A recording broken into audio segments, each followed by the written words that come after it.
हाय, कसे आहेत सर्वजण? तर माझा व्हिडिओ बनवायचा मुद्दा असा आहे की कारण व्हिडिओ बनवायचा मग 2 दिवस झाले मी विचार करते, जसं मला निरोप आला आहे तसं. कारण काय झालं माहिती आहे का मित्रांनो, तुम्हाला तर माहितीच आहे आपलं दुकान आहे आणि ते आहे शाळेच्या समोर. पण आपण शाळेच्या समोर दुकान आहे, पण आपल्या दुकानामध्ये असं काही वाईट वस्तू असं तर काही विकत नाही. दारू गांजा वगैरे असं हे तर काही नाही आहे. तरी पण मुंडे साहेबांनी आदेश दिला आहे वरून की शाळेपासून 200 मीटरवर दुकान ठेवायचं. मला सांगा, आता आम्ही गोरगरीब काहीतरी व्यवसाय म्हणून आम्ही करतोय, तर आता आमच्या पोटावर पाय द्यायला मुंडे साहेब निघालेत. आमच्या पोटावर पाय देण्यापेक्षा मुंडे साहेब, तुम्ही जे मोठमोठ्या कंपन्या आहेत ना, तर तिथं तुमचे काय बंद करायचं वगैरे काय तुमचा निर्णय आहे ते तुम्ही करू शकता. आणि आम्ही कसे माहिती आहे का, आमच्या हातावरले पोट आहेत साहेब. आम्हाला गोरगरिबाला मारून तुम्हाला काय भेटणार आहे? आम्ही हे बघा, गावाला रोजगार नसल्यामुळं एकतर हे असे वातावरण आहे, आम्हाला काही शेतबाडी नाही आणि तर आम्ही काय करणार नाही का. आता प्रत्येकजणच बिगारी काम हे ते असं जर करत फिरायचं म्हणलं तर कुणाला होत आहे, कुणाला होत नाही. आम्ही दुनियाचे कामं करून बसलो आहे, आता पण होत नाही. खरे सांगायचं म्हणलं ना, आम्ही पण लहानपणापासून भरपूर कष्ट केलेलं आहे. तर मग आता काहीतरी उद्योग म्हणून आम्ही करायला स्टार्ट केलं आहे. काहीतरी आपलं पोट भरण्यासाठी आपण लोकांच्या इथं जाऊन मजुरी करण्यापेक्षा आपण स्वतः काहीतरी उद्योग करून भागवावं, अशा उद्देशाने आम्ही जे दुकान, आमच्याकडे पैसे नसले तरी आम्ही उधार पाधार घेऊन, व्याजाने लोकांचे पैसे घेऊन, कर्जबाजारी होऊन आम्ही भाडं द्यावं आणि तिथं आपला रोजगार निघावं. आपला जे काही खर्च आहे, आपल्या मुलांचं शिक्षण कमी जास्ती आहे नाही हे सगळं लागतंच आपल्याला. तर आम्ही हे असं करत असताना साहेब तुम्ही आम्हाला एकदमच नोटीस देणार आणि आम्हाला इथं करायचं नाही, असं करायचं नाही. अहो, आम्ही काय देशद्रोही आहोत का? आणि आम्हाला काळजी आहे ना. अहो, त्या शाळेमध्ये आमचेच लेकरं शिकतात, आम्हाला आहे काळजी. पण तुम्हाला जर आमची एवढीच काळजी असेल ना, तर तुम्ही डायरेक्ट जे मोठे कारखाने आहेत ना, ज्याच्यापासून पोरांचं नुकसान आहे, ज्याच्यापासून पोरांना धोका आहे, तुम्ही तिथं जाऊन तुमचं काय करायचं ते तुम्ही करू शकता साहेब. पण आमच्यासारखे छोट्या मोठ्या उद्योजकाला तुम्ही जर असं त्रास देत असाल तर आम्ही कुठं जायचं सांगा बरं. आणि मला एकच म्हणजे एक गोष्ट कळत नाही, तुम्ही करताय, तुम्ही काही वाईट करत नाही काम, त्याच्याबद्दल माझी काहीच शंका नाही साहेब.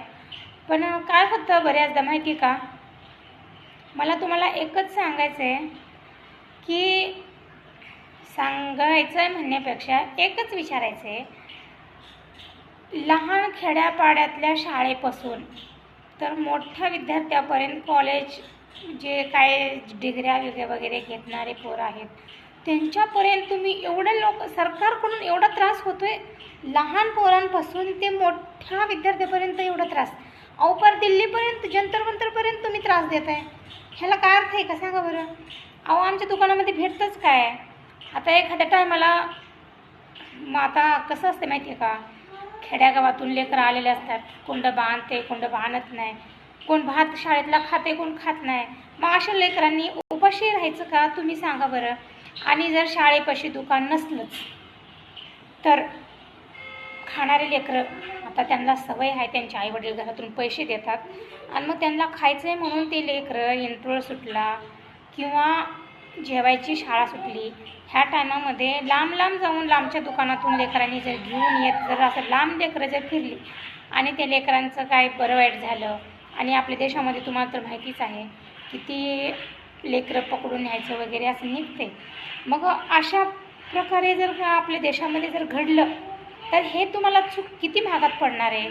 शाळेच्या समोरचं दुकान जर तुम्ही घालवलं, बंद जर तुम्ही केलेच खरंच साहेब, तर ते लेकरं कुणाची पेन संपते, कुणाची वही संपते, कुणाला काहीतरी खायचं मन होते, कुणाला खोडवर पाहिजे, कुणाला रुनी पेपर पाहिजे, कुणाला कलर पेपर पाहिजे, असं काही पण लेकरांचं लागणारं साहित्य आपल्या दुकानामध्ये भेटतं.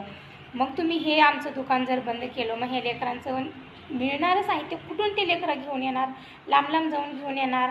लांब गेलं त्यांच्यात काही झालं बरं वाईट तर ह्याची कोण जिम्मेदारी घेणार आहे? तुम्ही घेणार आहे का? तुम्ही फक्त दुकानवाल्याला धरणार किंवा इथं तिथं. अहो दुकानवाला आमचं छोटंसं दुकान असतं, शाळेपाशी लई मोठं दुकान नसते साहेब. आम्ही फक्त पोरांचं शाळेचं लागायचं साहित्य ठेवतो आहे आणि काही भरण्या, काय चिक्की, बिस्किट असं असतं आमच्या दुकानामध्ये. वेपर्स वगैरे हे पण ठेवतो आम्ही, ठेवत नाही असं होत नाही. आता आहेच मार्केटमध्ये तर आम्ही पण ठेवतो आहे, कारण पोरांना आदत लागलेली असते. कोणाला काय खायचं, कोणाला काय खायचं असते ते ज्याची त्याची मर्जी असते. हां, कोणती सुपारी वगैरे हे ते असं ठेवू नका हे म्हणलेलं योग्य आहे साहेब.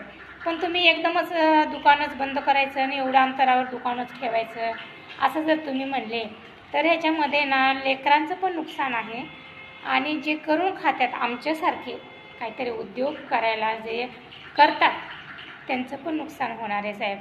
कारण आता तुम्ही जर हे दुकान बंद केले ना साहेब, अहो असे लेकरं आहेत की नाही खेड्यापाड्यातून येतात. मी खरंच अक्षरशः मी स्वतः बघते तिथं एक एक लेकराला डब्बा आणत नाहीत. काकू पैसे जरी नसले ना लेकरं येऊन असं हक्काने मागतात, काकू आज डब्बा आणायला नाही आणि काकू पैसे नाहीत माझ्याकडं, लई भूक लागली आहे बघा, चक्कर यायला लागली आहे आणि एक पाण्याची बाटली द्या किंवा एक बिस्किट द्या, अशी लेकरं येऊन बोलतात साहेब.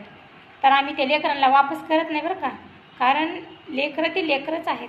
त्याच्यामुळं आम्ही लेकरांचा कुठल्याच लेकराला हां घेऊन जा बाबा पण उद्या पैसे आणून दे असं म्हणतो आहे आम्ही. फुकट देत नाही पण टायमाला देतो, कारण लेकरं आहेत ते.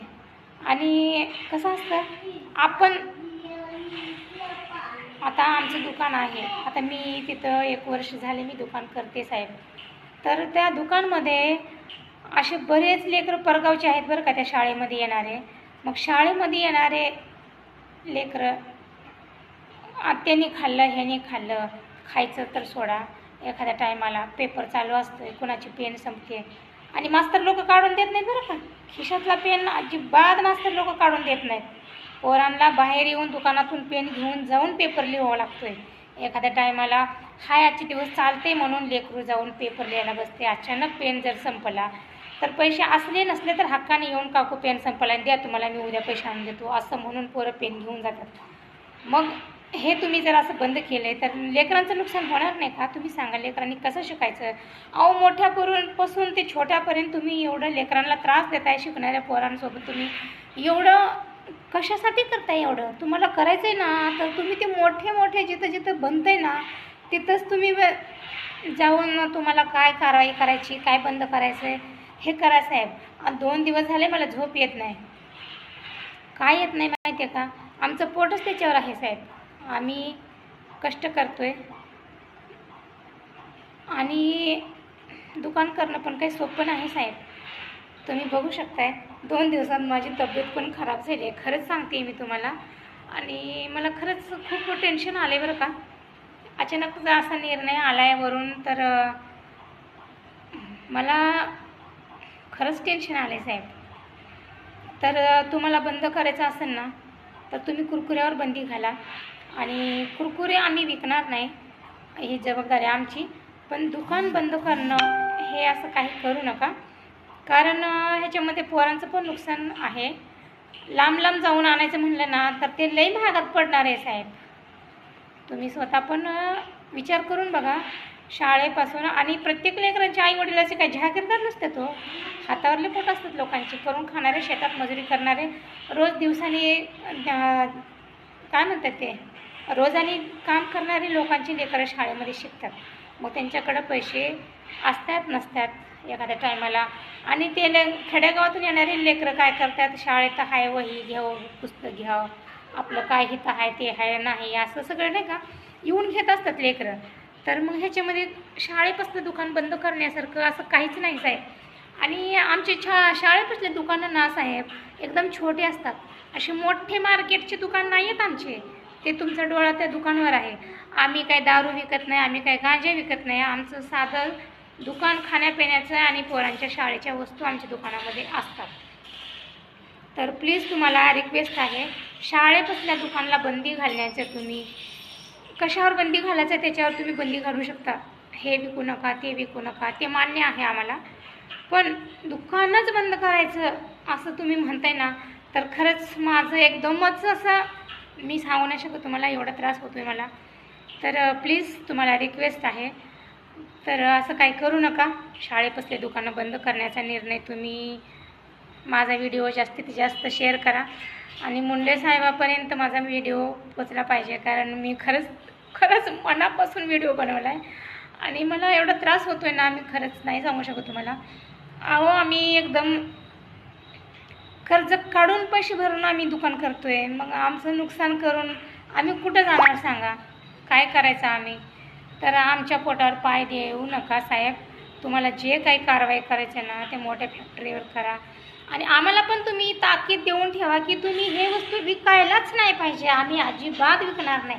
पण तुम्ही आमचं दुकान बंद व्हावं असा आदेश दिलाय ना, तर त्याच्यावर तुम्ही कंट्रोल करा साहेब. आणि खरंच मनापासून मी तुम्हाला सांगते, आमचं पोटच त्याच्यावर आहे साहेब. तर तुम्ही विचार करून बघा ह्या गोष्टीचा. आज मोठे लेकरं, बारकी लेकरं, आता आजचा जमाना तर असा आहे.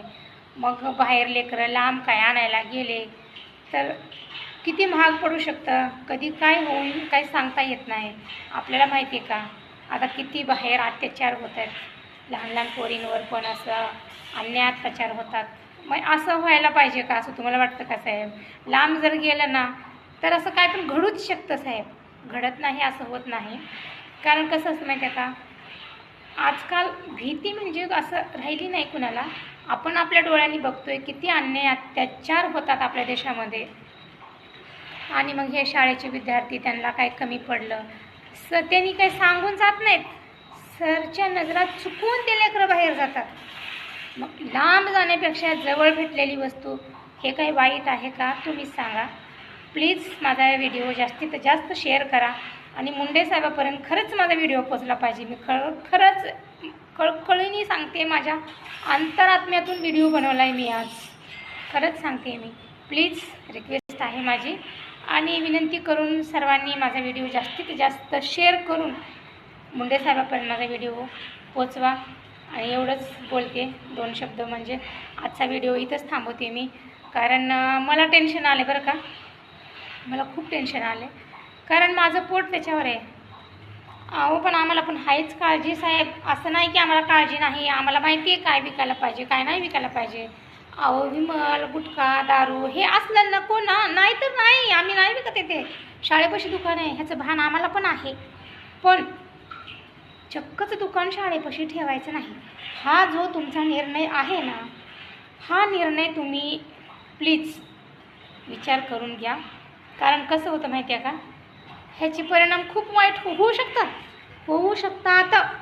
कारण लागणारी वस्तू जर आपल्याला जवळून भेटत नसेल तर लेकरं नजरात चुकून लांब जाऊन घेऊन येण्याचा प्रयत्न करतात. मग लांब जाऊन लेकरू वापस येते का नाही येते नाही माहिती आपल्याला.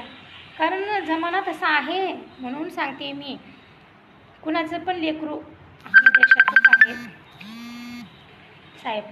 आपल्या देशातले लेकरं आहेत. तर लेकरांवर तुम्ही असा अन्याय करू नका. शाळेत लेकरं डबा कधी आणतात कधी आणत नाही. त्याच्यामुळं लेकरांना खायला आमच्याकडं प्यायचं पाणी, बिस्किट हे असं अवेलेबल असतं साहेब. आणि दुपारच्या जेवणामध्ये लेकरांना नुसता भात, फोडणीचा भात असतो शाळेमध्ये, तर आचार असतो, चटणी असते 1 रुपयाच्या पुडीमध्ये. मग ते लेकरांना तेवढंच थोडासा आधार म्हणून लेकरं 1-2 रुपयाची चटणी, पतरवाळी म्हणा, हे अशा प्रकारे लेकरं खरेदी करतात आणि 1 दिवसाचं भागवतात. आज हेनी आणतं, उद्या तेनी आणतं, एकमेकांना देऊन घेऊन लेकरं भागवतात. तर तुम्ही खरं अन्याय करता लेकरांवर असं मला वाटते. तुम्ही आणि माझ्या बोलण्याचा विचार पण करा साहेब. आणि तुमच्यापर्यंत माझा व्हिडिओ यावं एवढीच माझी अपेक्षा आहे. कारण माझे 2 शब्द तुमच्या कानावर पडावं असं मला वाटते. आणि मी खूप म्हणजे आजचा व्हिडिओ मी मजाकमध्ये मस्करीमध्ये अजिबात बनवला नाही. मी व्हिडिओ बनवते पण आजचा व्हिडिओ मी रियल घटनेवर बनवला आहे. आजचा व्हिडिओ मी अंतःकरणातून विचार करून असं बोलायला पाहिजे, साहेबाला असं सांगायला पाहिजे. असं प्लीज माझा व्हिडिओ जास्तीत जास्त शेअर करा आणि जास्तीत जास्त शेअर करून मुंडे साहेबापर्यंत व्हिडिओ पोहोचवा. आणि शाळेपासली दुकानं बंद होऊ नये अशी माझी मागणी आहे. तर प्लीज जास्त व्हिडिओ शेअर करा. बाय.